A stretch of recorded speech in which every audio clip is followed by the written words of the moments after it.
Bismillahirrahmanirrahim. Assalamualaikum warahmatullahi wabarakatuh.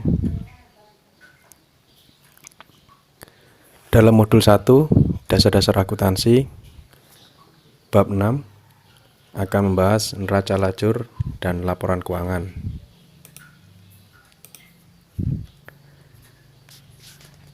Di materi bab 6 nanti akan dibahas bagaimana itu bentuk neraca lajur dan apa saja laporan keuangan, bentuknya seperti apa. Dari akhir materi akan ada evaluasi. Ke subbab tentang neraca lajur. Neraca lajur atau kertas kerja atau worksheet adalah suatu kertas berkolom-kolom yang digunakan dalam manual proses akuntansi untuk memudahkan dalam menyusun laporan keuangan atau laporan laba rugi dan neraca. Neraca lajur bukanlah laporan keuangan. Tujuan dibuatnya neraca lajur antara lain: 1. Untuk memudahkan dalam penyusunan laporan keuangan. 2. Untuk menggolongkan dan meringkas informasi dan neraca saldo dan data penyesuaian sehingga merupakan persiapan sebelum disusun laporan keuangan yang formal. 3. Untuk mengurangi tingkat kesalahan yang mungkin terjadi.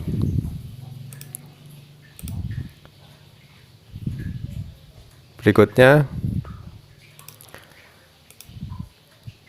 yang keempat, untuk memeriksa ketepatan perhitungan yang dilakukan dan memungkinkan penyusunan laporan keuangan secara logis. Contoh format neraca lajur seperti berikut. Dari nama rekening, neraca saldo, jurnal penyesuaian, neraca saldo disesuaikan, laporan laba rugi, dan neraca. Masing-masing di kolom B, C, D, E, F itu ada debit kredit. Penjelasannya sebagai berikut. Yang A, kolom nama rekening berisi nama-nama rekening. Yang B, neraca saldo itu biasanya disebut trial balance. Data dapat diambil dari neraca saldo yang telah dibuat sebelumnya, di mana nominal angkanya bersumber dari saldo akhir dari masing-masing rekening di buku besar. Yang C, jurnal penyesuaian. Kolom jurnal penyesuaian atau adjustment entries. Data untuk kolom ini diambil dari data penyesuaian. Debit dan kredit dari ayat jurnal penyesuaian dicantumkan dalam baris yang tepat sesuai dengan nama rekening. Yang D, kolom neraca saldo disesuaikan. Adjusted trial balance. Kolom ini menunjukkan neraca saldo setelah disesuaikan antara kolom neraca saldo dengan kolom jurnal penyesuaian, sehingga telah mencerminkan keadaan perusahaan yang sebenarnya. Angka-angka diperoleh dari mengurangkan atau menambahkan angka yang terdapat pada kolom jurnal penyesuaian dan dalam neraca saldo. Jika kolom neraca saldo di posisi debit dan jurnal penyesuaian di debit, maka neraca saldo setelah disesuaikan bertambah. Jika kolom neraca saldo di posisi debit dan kolom jurnal penyesuaian di kredit, maka neraca saldo disesuaikan menjadi berkurang. Jika kolom neraca saldo di posisi kredit dan kolom jurnal penyesuaian di kredit, maka neraca saldo disesuaikan menjadi bertambah. Yang E, kolom perhitungan rugi laba. Tahap selanjutnya adalah memindahkan saldo setiap rekening ke kolom laporan keuangan yang tepat. Aturan pemindahan didasarkan atas jenis rekening yang bersangkutan.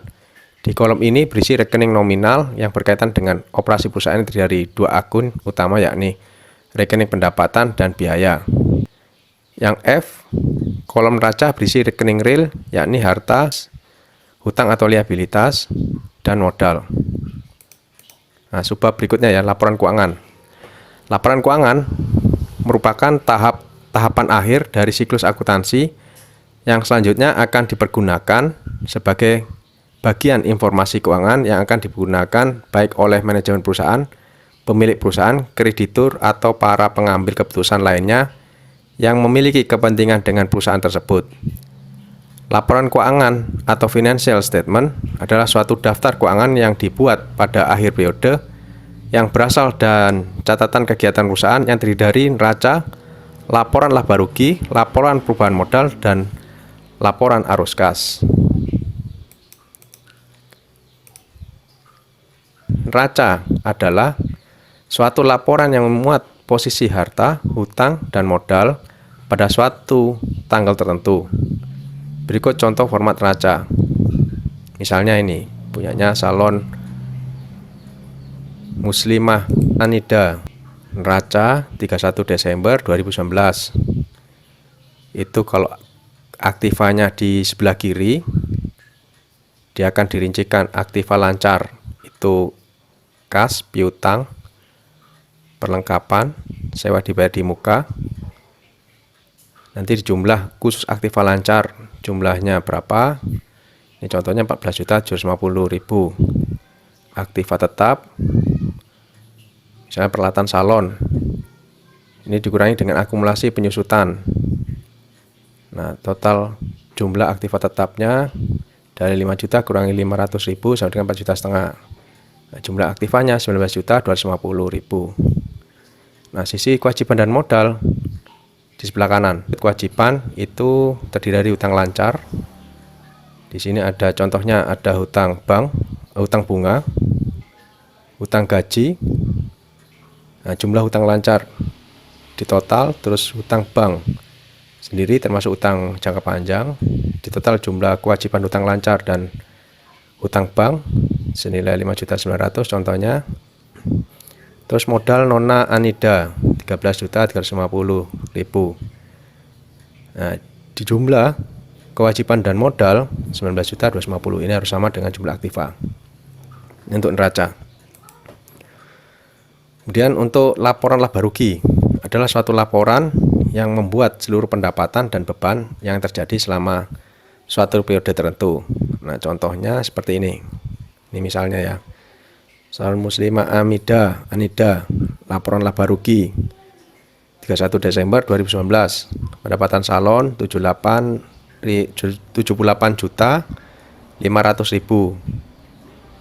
Biaya usahanya ada biaya gaji 15 juta, biaya perlengkapan 1.250.000, biaya sewa 1 juta, biaya penyusutan peralatan 500.000, biaya bunga 450.000, biaya serba sepi 120.000. Total biaya 18.320.000. Laba bersihnya pendapatan salon dikurangi jumlah biaya sama dengan 60.180.000. Ini misal. Laporan perubahan modal merupakan laporan keuangan yang harus dibuat oleh perusahaan yang menggambarkan peningkatan atau penurunan kekayaan bersih selama periode yang bersangkutan. Ini contoh format laporan perubahan modal. Ini modal awal, jadi sebelum diinvestasikan itu sebagai modal awalnya berapa. Terus laba bersih itu dari total tadi misalnya 60 juta, ini misalnya punya yang sebelumnya itu ada 60.180.000, ada pengambilan prive sebesar 7.800.000. Nah, ini kan berhubungan, privenya pasti mengurangi modal toh, dan termasuk mengurangi laba bersih. Jadi totalnya laba bersih dikurangi prive 52.800, berarti modal Anida pasti berkurang sebesar, habis pengurang dari prive tadi, dan laba bersihnya 13.350.000. Nah, demikianlah materi bab 6. Kemudian kita akan evaluasi. Ini evaluasi kali ini, berikut ini adalah neraca saldo Salon Muslimah Anida pertanggal 31 Desember 2019. Ini format contoh neraca saldonya. Jumlah debit kreditnya 99.860.000. Nah, yang diminta itu ini ada jurnal penyesuaian seperti soal sebelumnya di materi bab 5 nggak salah, jurnal penyesuaiannya. Nah, diminta buat neraca lajur dan laporan keuangan untuk salon Muslimah Anida yang tersedia pada soal latihan sebelumnya ya. Kita coba bahas membuat neraca lajurnya, tapi sebelumnya kita membuat dulu neraca saldonya seperti di soal. Kita pindahkan ke Excel seperti ini. Neraca saldo punya salon Muslimah Anida tanggal 31 Desember 2019. Kolom nama rekening, dari kas, piutang usaha, perlengkapan sewa pribadi muka, peralatan salon, utang bank, modal non Anida, pendapatan usaha, biaya gaji, macam-macam biaya. Lalu kolom berikutnya samping nama rekening debit, itu kolom debit seperti sudah di soal. Terus kolom berikutnya setelah debit, kreditnya kita masukkan angkanya satu-satu. Setelah dibuat neraca saldo seperti ini, baru membuat jurnal penyesuaiannya. Dari soal yang pertama atau soal sebelumnya, beban sewa yang sudah kadaluarsa sebesar 2 juta. Jadi jurnalnya beban sewa di debit 2 juta, sewa dibayar di muka, di kredit. Keterangannya beban sewa yang sudah kadaluarsa. Itu nomor 1. Nomor 2, gaji masih terutang sebesar 1.250.000.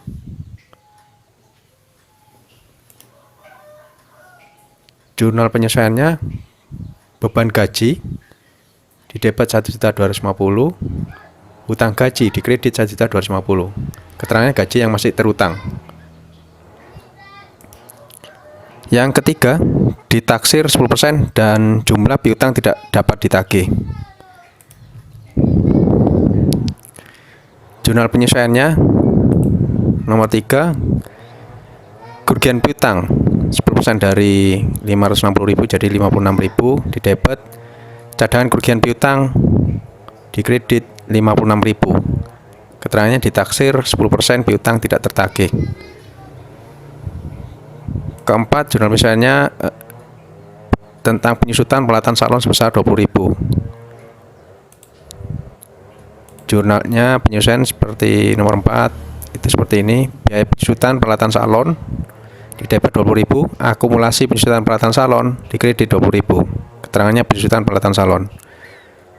Yang kelima, perlengkapan usaha yang masih ada 300.000.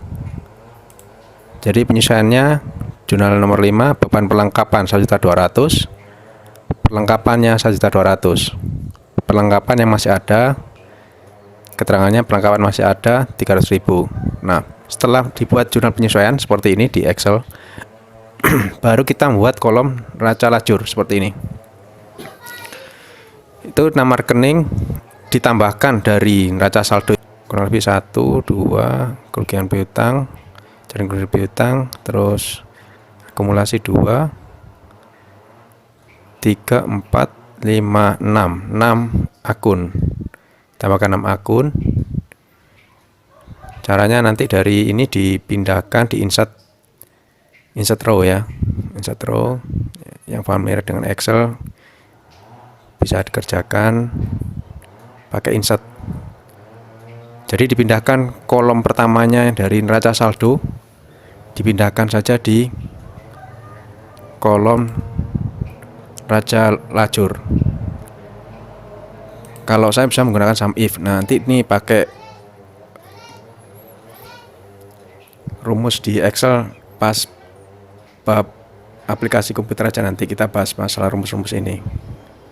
Nah, nanti ini tinggal dipindahkan neraca saldonya di kolom neraca saldo, termasuk juga jurnal penyesuaian dipindahkan di jurnal penyesuaian. Setelah itu ditambahkan, bila di debit di neraca saldonya ditambahkan, bila ada di jurnal penyesuaiannya ada debitnya juga ditambahkan, nanti akan jumlahnya bila sudah dipindahkan dan ditambahkan saldonya akan berjumlah totalnya 99.936.000. Debit dan kreditnya harus sama. Nah, ini tinggal dipindahkan. Jadi harus hafal juga akun-akun mana saja yang masuk laba rugi dan neraca. Jadi kalau laba rugi itu akunnya pendapatan dan biaya. Diingat ya, laba rugi akunnya pendapatan dan biaya. Pendapatannya dikredit laba rugi, terus dibuat biaya-biayanya tinggal ditambahkan dan dikurangkan. Kalau ada yang pengurangan di jurnal penyesuaiannya, ini semuanya ditambahkan. Jadi ditambahkan semua bebannya, terus dijumlah. Nah, selisihnya biarlah menggantung di laba rugi.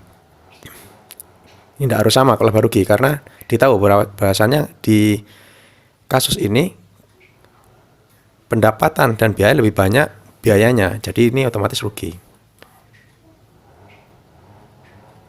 Terus yang neraca, akun neraca itu kas, piutang, cadangan kerugian piutang, perlengkapan, jamaah sewa dibayar di muka, peralatan salon, akumulasi misutan peralatan salon, hutang bank, sampai modal.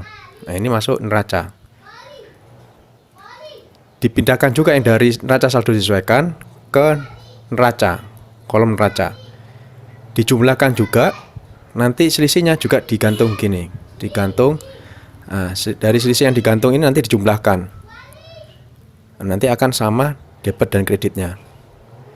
Nah, jelas di sini.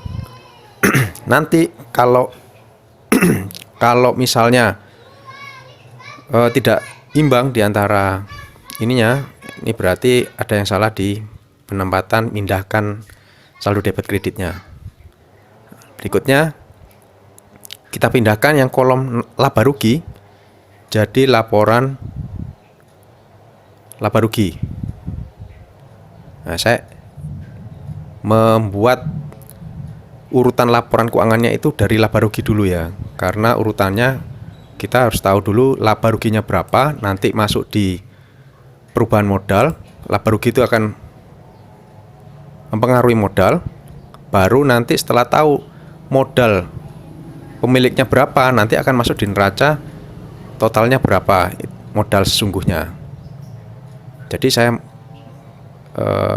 tidak sesuai dengan di modul, tapi urutannya kalau langkah kerja di umumnya, di perusahaan umumnya itu dari laba rugi dulu, nanti dipindahkan dari neraca lajur, kolom laba rugi dipindahkan angka-angkanya ke laporan laba rugi.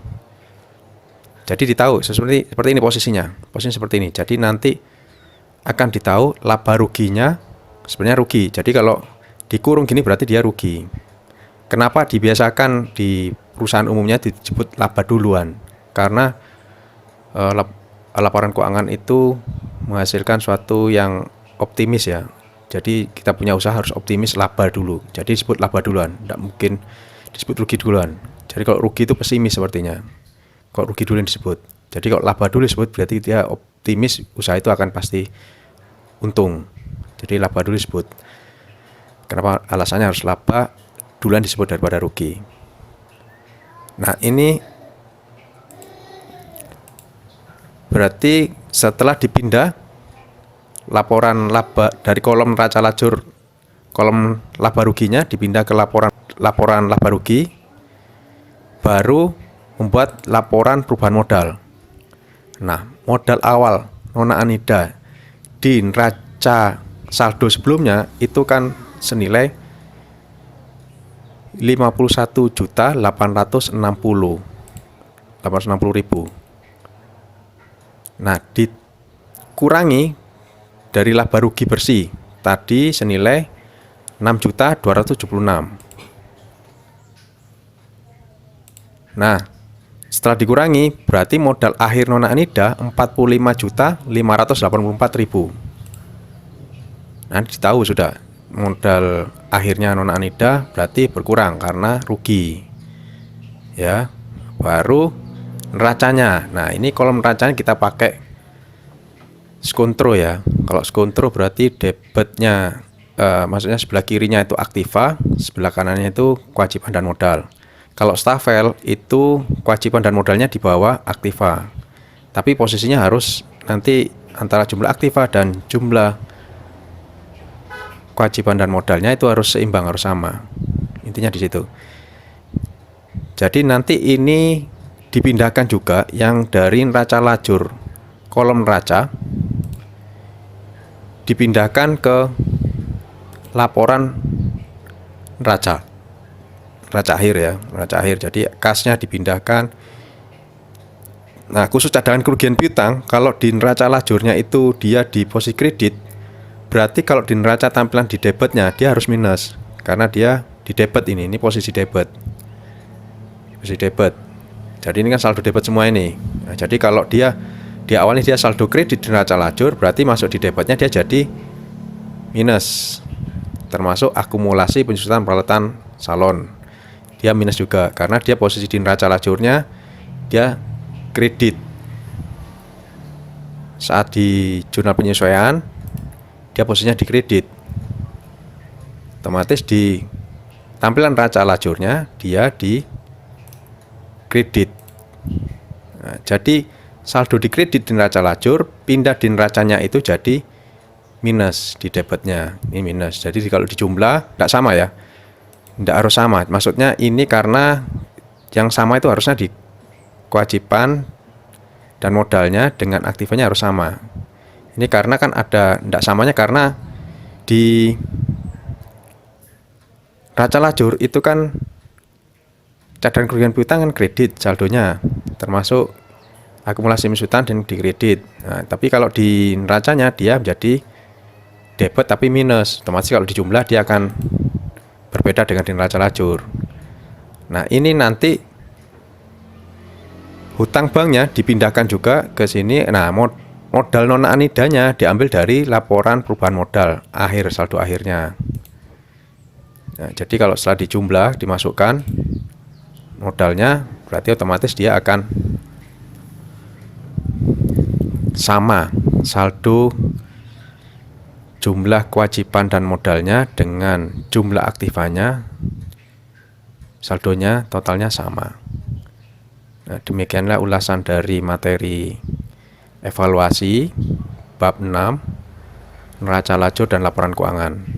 Terima kasih. Assalamualaikum warahmatullahi wabarakatuh.